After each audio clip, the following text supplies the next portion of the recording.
presented by Charles Sturt University's Centre for Islamic Studies and Civilization. My name is John Cleary, and for much of the past 40 years, I've been a specialist journalist and producer on religion at Australia's national broadcaster, the ABC. And I begin today by acknowledging the traditional custodians of the land on which we happen to be and pay our respects to their elders, past and present. Our guest today is one of the modern pioneers of Muslim-Christian understanding.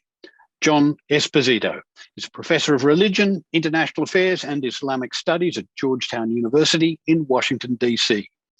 Professor Esposito enjoys a distinguished public career as both a prolific author and public speaker, including as editor of at least 4 multi-volume Oxford University Press encyclopedias relating to Islam. Professor Esposito was elected president of the MESA, the Middle Eastern Studies Association, of the American Academy of Religion. He is also founding director of the Prince Al-Walid Center for Muslim-Christian Relations at Georgetown. Professor John Esposito, welcome. Thanks for joining us today. Thank you for having me. I'm delighted. John Esposito, in the 2 decades since 9/11, the world has changed radically from the unipolar dominance of the USA to a multipolar world, including particularly China. For much of this period, the fulcrum, however, hinged on the Middle East, and it was seen through the lens of tensions between Islam and the West. And I guess we can most recently evidence that with the withdrawal of the United States from Afghanistan. Adding to the complications these days, however, are the internal politics of Western democracies. They're confronting the rise of right-wing chauvinist populism, seeking retreat from the world rather than engagement with it. Now, for many Western countries, the ambitions of a cohesive multiculturalism at home are facing as many challenges as the famous Huntington clash of civilizations. So perhaps we could begin this discussion with a brief survey of the international environment as you see it today. Internationally, the scene over the past 20 years seems to provide more weight in support of Huntington rather than the opposite view. What's your view on that? Yeah, I mean, I think that we're in a disastrous period. And I'm sure that there'll be people who'll say, well, there are always a kind of older generation that says that things aren't as good as the old days, or I would say not even the old days. I just say what we expected. I mean, what we see today is not a development of democratization. We see that major organizations that track democracy say that we're now slipping 12, 15, years behind the time almost. The United States in one poll was ranked as 61 as a democracy. We look at the Middle East, for example, and we see authoritarian regimes are even more entrenched than authoritarian. We see an uprising in 2011 that went for several years and took out some of the 25 to 30-year reigning, leaders in Egypt and Libya, etc. We see that period coming in and then being crushed by movements supported by authoritarian regimes like the Saudi Arabia and the UAE, fearing the notion of any kind of real democratization. So things are more authoritarian there. We look at Western governments, the US and Europe, and it is incredible as an American looking at my country today. And to be quite frank, and I hope this doesn't sound blunt or whatever, it's the kind of comment looking at America today that someone would have said years ago, this looks like a banana republic. We have the rise of the far right. We have the attack on the Capitol, which is incredible for most of us to even think about. We look at the US and Europe and we see the rise of a far right that is xenophobic, Islamophobic, anti-Semitic, and that is dividing societies. And so even democracies in Europe, some of them look like they're becoming less democratic. So I think that there's a lot for, it seems to me, global citizens to be concerned about. to me, the clearest example is, again, sitting in the United States with the arrogance that we often didn't even realize had, but that, we were somehow ahead of the wave of democracy. And now we look at people who attacked the Capitol, and so many members of our Congress saying they thought they were tourists, even those that fled for their lives. There's a level of irrationality that moves beyond any stereotypes. That is, there's a level of irrationality that brings in people of all kinds of backgrounds, educations, etc. It's not easily explainable. How much of this is essentially about faith traditions at their core, because it's often framed in religious terms, and how much is it to do with the context of geopolitics and particularly economics? I think it's the context of geopolitics and economics. Karen Armstrong, who's an author that I admire a great deal, and I use her books in my courses, has actually looked at, the history, as it were, of humankind, and then the role of religion as humankind developed. And I think that what one can say is that that as one looks at history, that more often than not, societies develop and they have issues, they have concerns, etc. And they're driven by political and economic concerns, and sometimes religious concerns. But religion becomes a convenient vehicle for legitimacy. And so therefore, whether it was the Puritans coming to the United States and then others that came, who in fact were the new kids on the block, they were not the indigenous people or the natives, or people coming to Australia or other places, or European colonial powers, one was able to take their response to political and economic dreams that they had and realities, and then use religion as a way to basically say God wills it. And I think that we've had that in the past, and we have it today. The clearest example to me, and again, sitting where I am, is to look at the extent to which evangelical Protestants and conservative Catholics can join together and support somebody like Donald Trump, whose lifestyle, whose statements, whose whatever they can't buy into, but whose policies they like, and then actually see him as a vehicle for realizing God's will. Well, let's take that overview and turn that towards the national and local. You've touched on that. For much of the last couple of decades, most Western democracies have been developing some form of active multiculturalism aimed at social coherence, and some, like Australia, an outward, welcoming and positive attitude. Other countries have begun to see multiculturalism as approach it as a reluctant necessity. That is, it's a defensiveness in response to refugee flows.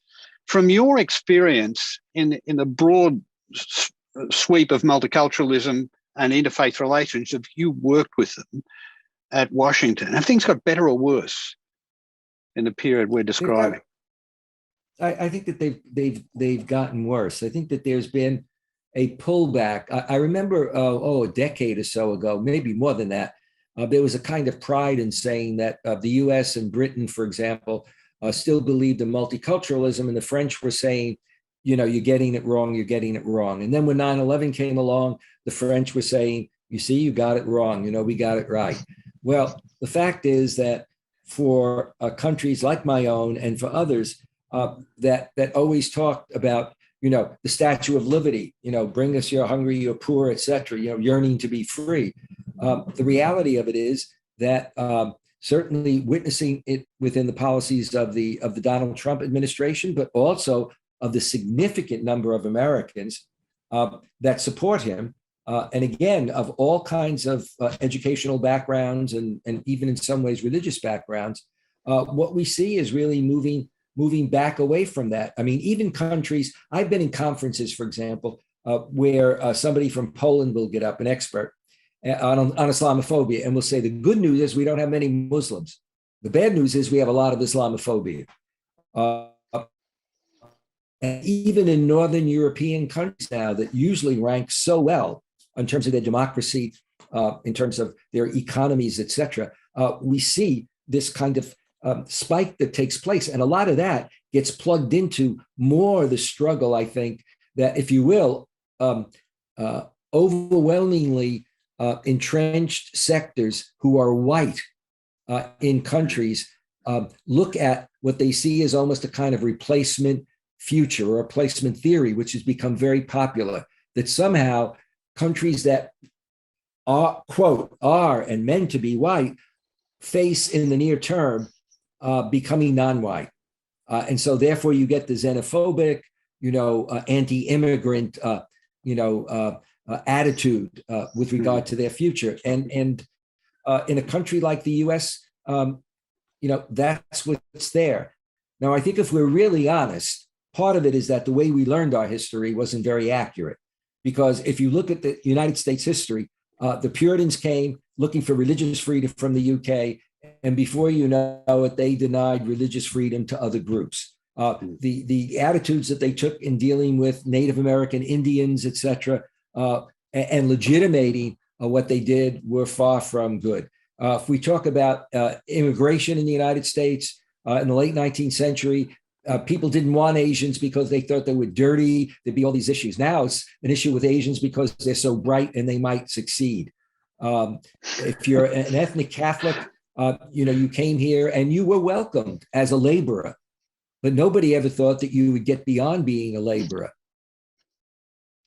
A particular challenge. Yeah, a particular challenge for immigrant Muslim communities in this context is that popular chauvinism is often linked to Islamophobia and accelerated by media representations of Islam as essentially fundamentalist and incompatible with secular democracy and the rule of law. Now, given that the United States' view of separation of church and state is pretty strong and the primacy of the rule of law is foundational, how do you deal with this issue when you are attempting to sort of bring these two traditions together? This is a challenge. In 1993, I was invited to Georgetown to create and become the founding director of what was called the Center for Muslim Christian Understanding, History and International Affairs within the School of Foreign Service. And we thought we had great success in the programs that we were doing. And then 9/11 came along, and our co-director said, "It's marvelous what you've done, but we're going to be 20 years behind the times." And I thought 10 years. Well, here it is 20 years later, and things have gotten, in some ways gotten worse rather than better. I think that the challenge that we have today, and it's going to be a very difficult one, if you look, for example, at the politics of the US today, Mr. Biden has come in, but it's been no great success story so far, and the other side is still doing very well. The other side is taking a position that basically says that the elections were stolen, despite all the empirical evidence to the contrary. And we see that kind of mentality for people in other countries that are into this replacement theory. So for me, it's one doesn't see light at the end of the tunnel. Media has played an incredible role. Media, mass media, and social media. Just to give you a little data, because otherwise I'm just, one can just say, well, he's just making this up. If you look at the studies of a group called Media Tenor, Tenor, they did a study of 2001 to 2011, for example, attitudes towards Islam and Muslims out of 975,000 pieces of American and European media, 975,000 pieces.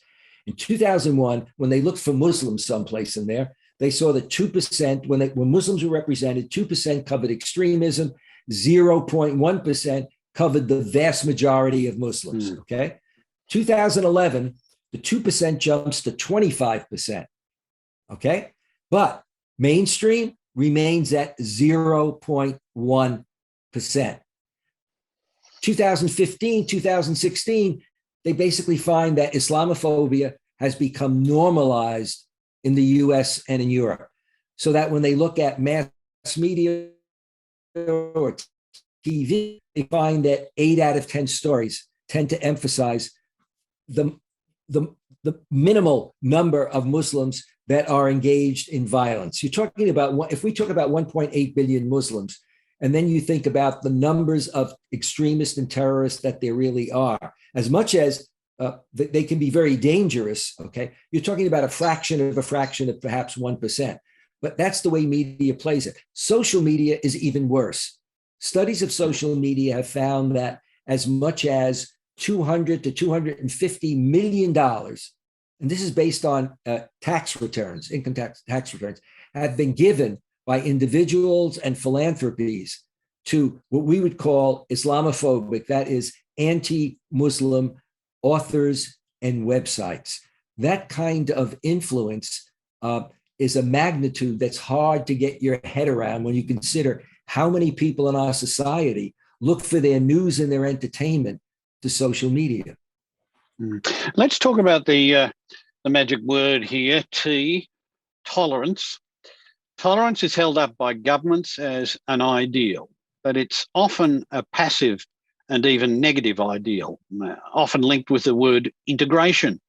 This is particularly the case when the view of the dominant culture is that the only tolerance required is enough to permit the new arrivals time to merge into the behavioural and cultural conformity of the host community.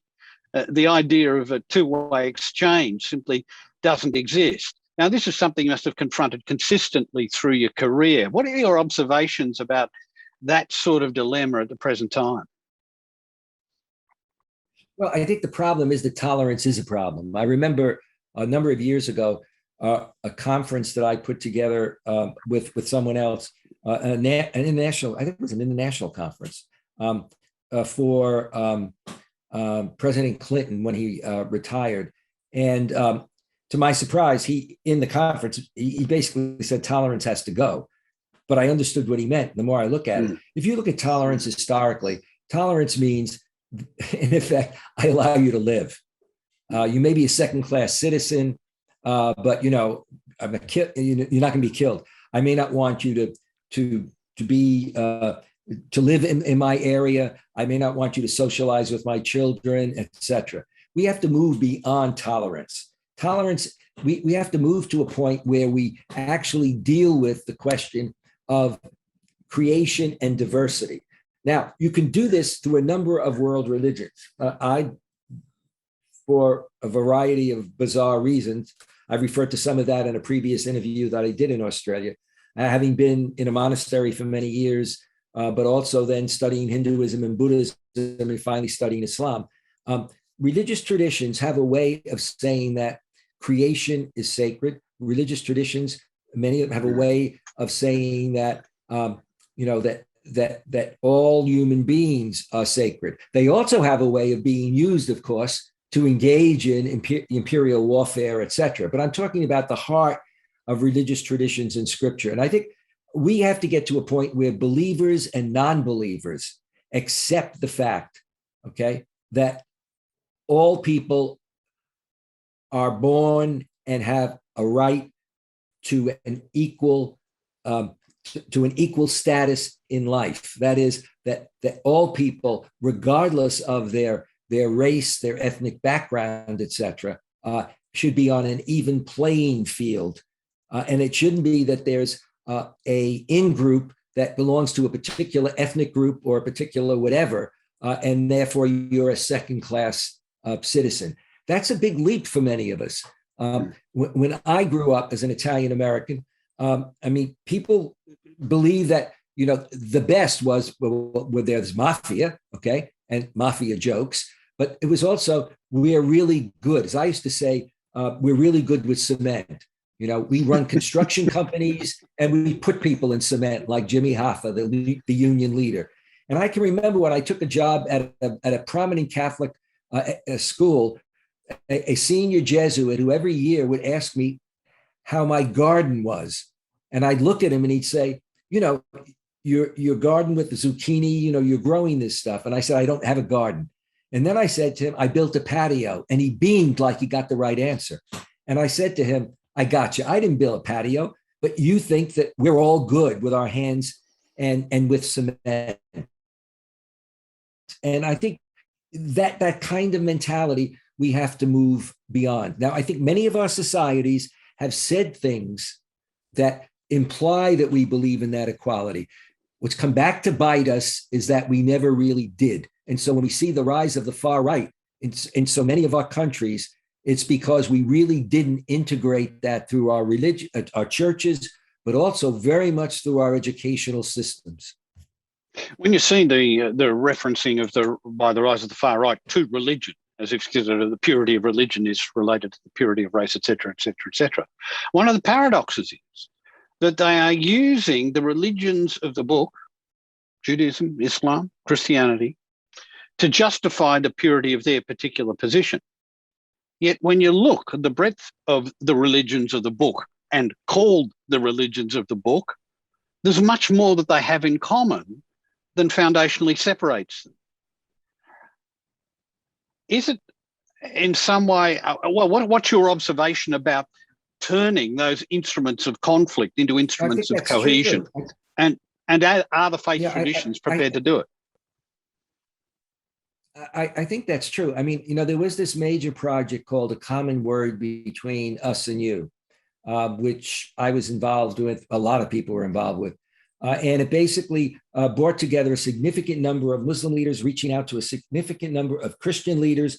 And that was like the first wave. And then the second wave was also going to be to reach out to Judaism itself. But if you go to the website for A Common Word Between Us and You, they did a lot of homework in mining their scriptures to then bring about a way forward. And part of what they said in a very honest way was, look, there are things that divide us. There are significant things that divide us. But at the end of the day, at the heart of our traditions is a belief in love of God and love of neighbor. And that should be the focus. Now, the question I would raise as somebody who studied those scriptures in history is the question of who is the neighbor? And I think that in today's world, one has to say that who is the neighbor based on the best of the scriptures. And scriptures don't always support that vision, but at their best, the neighbor is a very broad sense of the neighbor. So, for example, if you take the New Testament and if you look at the life and teachings of Jesus and the way he approached people, whether they were sinners or not, whether they were the in-group or the out-group or the priestly group or not, it was very much an inclusive kind of approach. And I think that traditions have ability to do that, but I really want to emphasize in today's world in which you have more and more people who are, in addition to atheists, but more and more people who are moving out from traditional religion, that it's a matter of also just understanding the nature of what it means to be human and a human being. I remember my father once saying to me, we were having a conversation. My father was, first generation, very, very bright, but had to drop out of high school to support his family. And he had three sons who he really pushed to get beyond the trades and get their degrees and move on. But, we were talking about religion and religious discrimination. And my father said the most simple thing. He said, why don't people understand that it all depends on what womb you came out of? If you were born in a womb in this country and in this city and in this group, then you were that religion.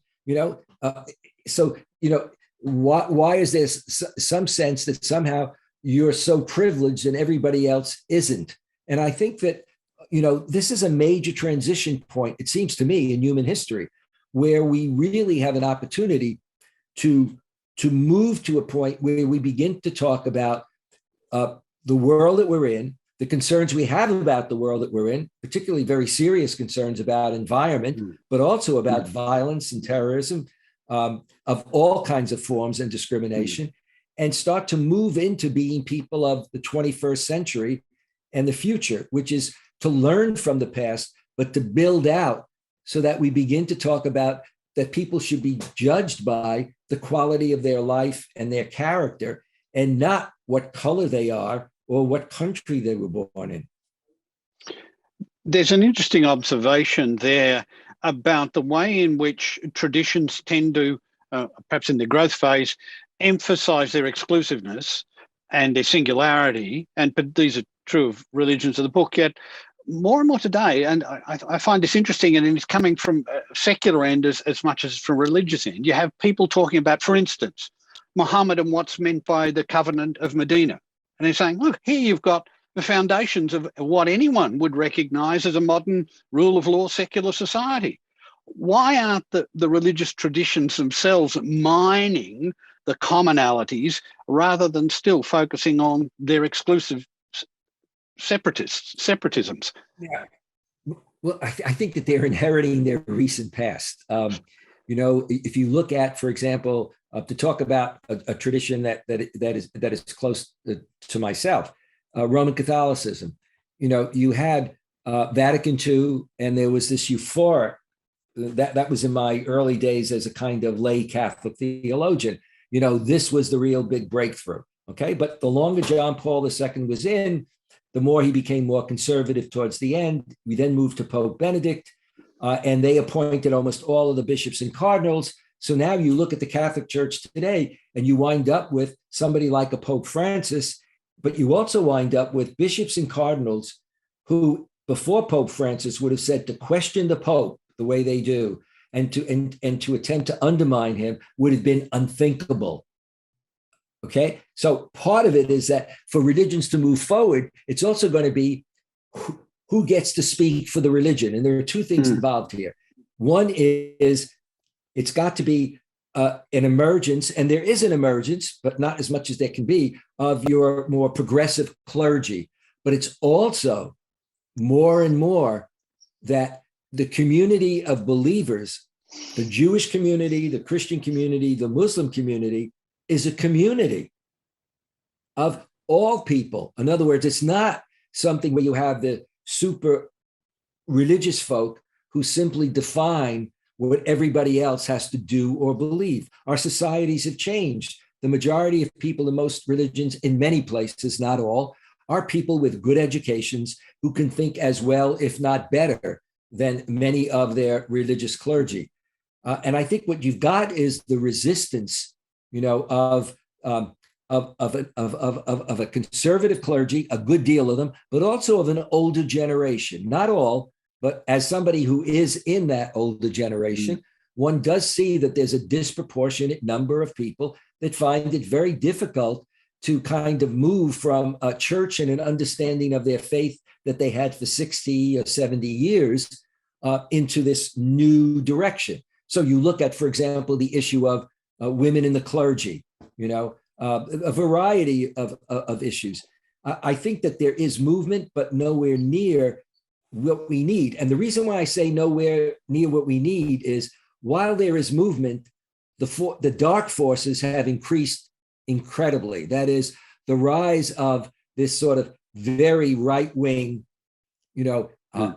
anti-other, anti-immigrant, anti-anybody who's not exactly like me. In that kind of context, religious traditions are really threatened. And so when you have a scene, as we did during the Trump period, in the Oval Office, where you had a large group of otherwise prestigious religious leaders putting their arms on each other's shoulder and then reaching onto the president and putting their hands on his shoulder, and as it were, praying as a unit, and thinking that divine intervention was going to make somehow this all okay, we're into a very dark magic period. And unfortunately, this seems to be the greatest problem here is where you have the greatest opportunity with schools and education. But of course, these are the areas that people want to hold most closely as preserving their own particular traditions. And you've got that one facing in the United States right at the moment. Precisely. I mean, and you have that at every level. The approach to education, the wanting now to have, and you have governors getting into this. I mean, there's politicians and members of Congress wanting to define what can and cannot be taught in school, being concerned about critical race theory, when most of them don't even know what critical race theory says, and for some of them, they do know what it says and they don't like it. And that kind of attempt to control education. We see it in church-related schools or if religious-related schools, whether they're Muslim, Christian, or Jewish, more progressive versus the other. And I must say, for the university that I belong to, Georgetown, what I find remarkable, whatever one can say, we're a large university like any other university. I think we're really first class, et cetera, but you've got ups and downs. But if you look at if you look at the number of chaplains that we have, it would blow your mind, because it's not just as it would have been in the old days, Catholic chaplains. We have varieties of Protestants. We have the first Muslim who was named as a full-time chaplain, has been there now 15 to 20 years. We have a full-time Hindu chaplain, etc. In other words, we wind up saying that we are men and women for others, and we're educating men and women for others, not just of our Catholic faith, but of other faiths. And we show that not only in terms of talking about our education, which is hard sometimes to put your finger on, looking at courses, but the fact that we provide for a vibrant, for those that wish, representation of the different traditions, on campus. And I think that, that we're going to have to see that movement more and more. Now, I would have believed 20 years ago that we would be farther along. This line about, what is it? 3 steps forward, 2 steps backward or something. It's worse than that. The steps backwards are more than one would have expected. Whether you're looking, again, I just want to underscore, look at the world we live in now. In China, okay, you've got a genocide with regard to Uyghurs, and look at how many people are not speaking out. There are people speaking out, but how many are not, including Muslim leaders in Muslim countries. Myanmar, India, what's happening to Muslims and Christians, and what's happening also in Europe and America when it comes to the growth of Islamophobia and anti-Semitism at a rate that you wouldn't expect. So we've got to really see that both politically and religiously, we need a critical mass of citizens, whether they're believers or not, embracing the need to move forward. This takes us, I think, almost inevitably, and you've raised it, to the role of tertiary institutions here.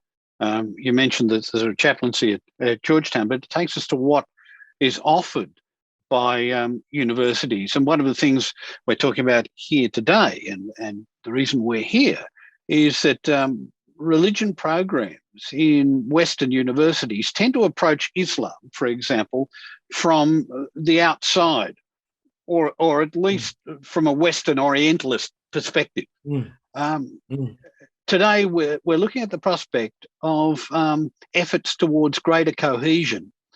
So how important is the opening that we're working towards today of a university program on Islam and Muslims that is coming from a non-Orientalist perspective? And I think, and perhaps related to your own historic work too. Yeah, I think it's incredible. I would preface this by just an initial statement, which just shows that I'm not beyond having an enormous ego. When we created the center, I had to widen the door into the director's office, as I used to say. But recently, I was very surprised that a group of scholars published a Festschrift in my honor. Oxford University Press published it, and I bring it in because this title was "Overcoming Orientalism," and I felt privileged that they thought that I was somebody who was part of that movement and that they were involved in it. This project is really exciting. I've gotten used to living with webinars.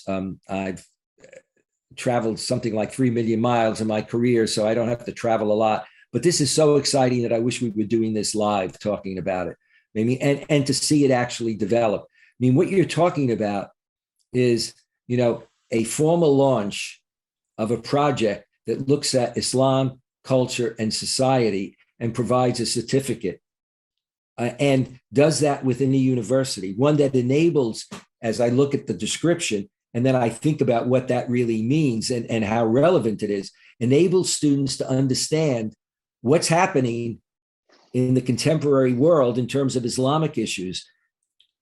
And often they're fellow citizens, but I would say many Muslims also need this education. Many young Muslims, just because you're born Muslim or just because you're born Catholic doesn't mean you really know and understand everything. So looking at these issues and gaining an understanding of what are the Muslim responses to these challenges of radicalization and Islamophobia. I think that's the way to learn and deal with what are the fundamental outlooks, beliefs, and practices that Muslims actually have and they stand for. And to build that into a certificate program, we're just introducing in our center a certificate in Islam and Muslim Christian relations. We literally have not quite, it'll come in about 6 months or a year. But when I looked at this, I thought, gee, I think I would have liked to reconstruct ours just a little bit more in this direction. I think it is so important. And one of the reasons it's so important is that you're dealing with a significant minority in a different country and culture. I remember on one of my trips to Australia, I was asked to speak to the equivalent of like the Foreign Relations Committee. And the chair at the time was a woman who I believe was born in Greece and then came to the country. And she was talking about the fact that before 9/11, people were seen as, Egyptian, Greek, in background, but after it became Muslim, this generic use of the term Muslim with all those problems. Once you do that so generically, then it means when you have extremists or terrorists speaking for Islam, you just think you don't see the distinctions. And I think this kind of program is excellent because it's excellent for students who are not Muslim and want to know, but I would also argue that it's the kind of program that many Muslim students should be involved in. And it really can be, hopefully it is the kind of program that you should not only implement, but that you should go out of your way to use. The internet is a great place to use it, to advertise the program. We have a project that deals with Islamophobia called The Bridge. And anybody that's interested in Islamophobia, we have all kinds of data. And the website is bridge.georgetown.edu. But I'd be very happy once we get a fuller statement on this to put it on our Facebook page because we have about 1.1 million followers. And we need to get this kind of message out. This gives another kind of, if you will, paradigm for how one can educationally try to make a difference in a very creative way. John Esposito, we've almost run out of time, which brings us to another important moment in our discussion, the launch of Islam, Culture and Society, the graduate certificate at Charles Sturt University. A particular highlight is that it is currently the only program across Australia providing both professional and practical information about how to interact with Muslim clients, customers and co-workers in this multicultural society. So let me give you a few details about it. Muslims in Australia come from more than 180 different countries. Instead of developing a literacy in each of those countries' cultural identity, this degree proposes to develop an Islamic cultural literacy that connects all Australian Muslims with the common elements of their heritage as they relate to contemporary society, while also offering subjects on contemporary matters such as women, politics, extremism. This course will also aim to inform students about Islam as a spiritual faith tradition in the Abrahamic tradition. Professor John Esposito, it's my privilege to invite you to formally launch the degree. Well, I'm humbled by this opportunity. I really mean that. And I should warn you that, as Daria may know, but some people may know, that I can be an emotional person. So I hope I won't get very emotional about this. I think, as I said before, I am delighted to see that this program is being launched. I think that from what I've seen so far, in terms of its approach and its conceptualization, it has an opportunity to really make a difference within not just this university, but within the universities in Australia and within society. And, I would hope, I've been there a number of times, and I have great respect for the colleagues, some of whom are involved in this project. I would hope that they would not only enjoy the success that is needed, but that they would keep in mind the need to, as it were, toot their own horn, to keep people on the Sociology of Islam website, the AAR website, informed with what is doing. And I can tell you that speaking from Georgetown and for the Center for Muslim Christian Understanding, I and my colleagues would be very happy to provide whatever assistance we can. I mean, this really is a wonderful moment. Professor John Esposito, thank you. And now let me introduce the head of school, Professor Mehmet Ozal, head of the Center for Islamic Studies and Civilizations at Charles Sturt University. Professor Ozal. Thank you, John, for masterful facilitation of this session. And thank you very much, John Esposito, for your experience and wisdom and analysis. As always, it's wonderful. I still remember our trip to Canberra together. I don't know if you do remember that. Oh, yes. We spoke non-stop for 3 hours. I guess this whole course is about that, about conversation and discussion and interaction that leads to understanding of the Muslim world and Islam as a religion. There are 1.8 billion Muslims around the world, and all these Muslims are interacting. What happens in the Middle East and Muslim world is really important. It affects the geopolitics of the world, and particularly in just about every Western country, there are significant Muslim minorities. North America, Europe, and including Australia. By 2023, we will have 1 million Muslims in Australia.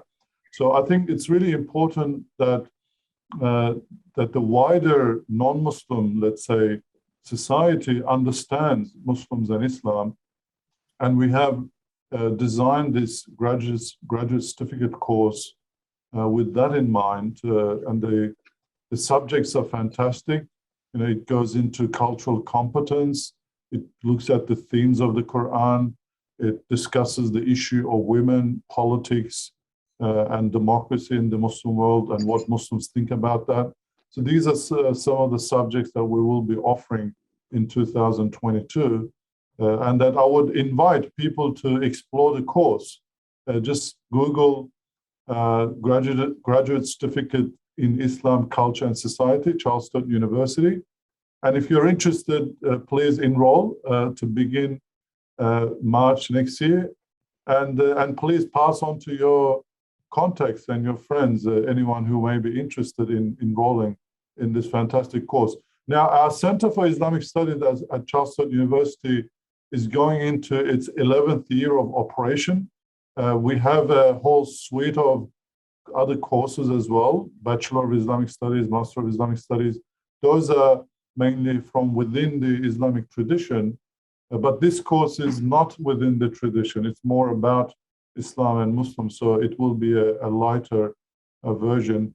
And we currently have 418 students in our center, and we will have our graduation on 11th of December. So it's been I think the center at the Center for Islamic Studies has made a major contribution to the way Islam is taught in Australia, at least, and then hopefully we can have a greater presence in the world as well.